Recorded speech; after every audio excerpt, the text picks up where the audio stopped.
యుద్ధాల్లో మేటి, టెక్నాలజీలో తనకు తానే సాటి.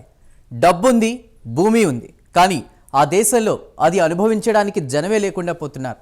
ప్రపంచంలో అత్యంత శక్తివంతమైన దేశం రష్యా ఇప్పుడు ఓ విచిత్ర సంక్షోభాన్ని ఎదుర్కొంటోంది. పిల్లలను కంటే తల్లులకు డబ్బులిస్తోంది, అవార్డులతో సత్కరిస్తోంది. భూమికి కొరత లేదు, సహజ వనరులకు కొదవలేదు, ఆర్థికంగానూ పర్వాలేదు, కానీ ఆ అంశంలో మాత్రం ఆందోళన చెందుతోంది. రష్యా వైశాల్యం 1,70,00,000 చదరపు కిలోమీటర్లు. ఇది 150 కోట్లకు పైగా జనాభా ఉన్నటువంటి భారతదేశానికి 5 రెట్లు పెద్దది. కానీ రష్యా జనాభా 15 కోట్లకు కాస్త అటు ఇటు అంతే. ఇప్పుడు ఆ దేశానికి అదే పెద్ద సమస్యగా మారిందట. కొన్నేళ్లుగా జనన మరణాల్లో వ్యత్యాసం భారీగా పెరిగిపోతోందని స్పష్టం చేస్తున్నాయి కొన్ని నివేదికలు. ఇదేమీ ప్రైవేటు సంస్థల డేటా కాదు, ప్రభుత్వ డేటానే. కాగా రష్యాలో ఈ జూన్ వరకు 5,99,600 మంది పుట్టారు.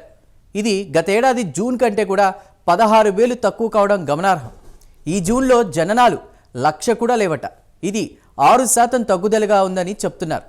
25 ఏళ్ల నుంచి తగ్గుదల కనిపిస్తున్నా ఇప్పుడు మరీ బెంగ కలుగుతోంది. ఎందుకంటే జనవరి నుంచి జూన్ మధ్య రష్యాలో మరణాల సంఖ్య 3,25,100.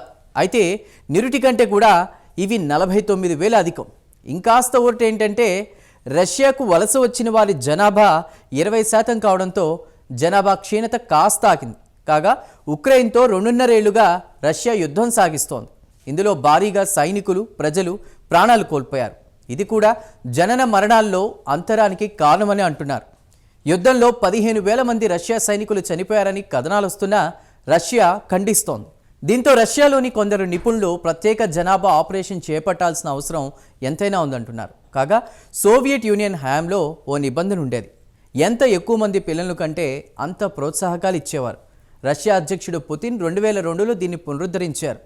10 అంతకంటే ఎక్కువ మందిని కంటే మహిళలకు మిలియన్ రూబెల్స్, మన కరెన్సీలో చెప్పాలంటే 13 లక్షలకు పైగా డబ్బులు, మదర్ హీరోయిన్ అవార్డు కూడా ఇస్తామని ప్రకటించారు.